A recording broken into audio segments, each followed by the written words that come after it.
خطبہ شعبانیہ پیغمبر اکرم کے اس خطبے کو کہا جاتا ہے جس میں آپ نے ماہ رمضان کی فضیلت بیان فرمائی ہے۔ چونکہ یہ خطبہ ماہ شعبان کے آخری جمعے کو ارشاد فرمایا، اس لیے خطبہ شعبانیہ کے نام سے مشہور ہے۔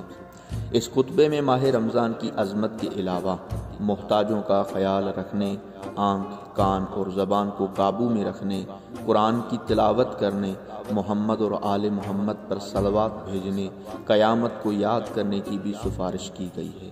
ماہ رمضان کے بارے میں مشہور تعبیریں بھی اسی خطبے میں موجود ہیں، جیسے ماہ رمضان اللہ کی مہمانی کا مہینہ ہے، یا روزہ رکھنے والے کی نیند بھی عبادت ہے۔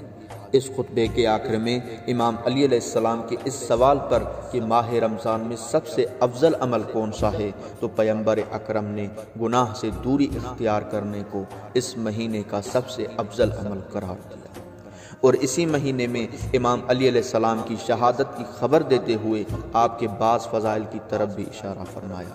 اس خطبے کو امام رضا علیہ السلام نے اپنے آباء و اجداد کے توسط سے امام علی علیہ السلام سے نقل فرمایا ہے۔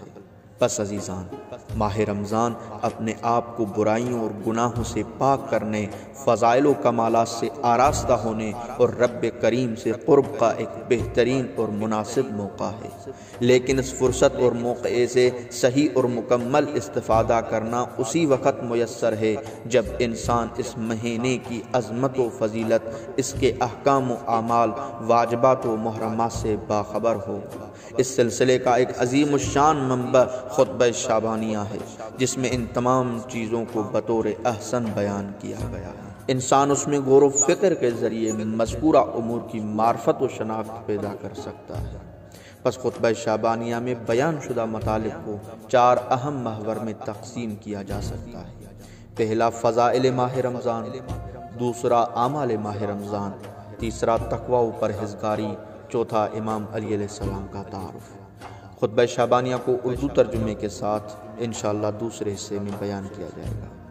آخر میں خدا تعالیٰ سے دعا ہے کہ ہم کو ماہ رمضان المبارک کو درک کرنے اور اس کو سمجھنے اور اس میں عمل کرنے کی توفیق عطا فرمائے۔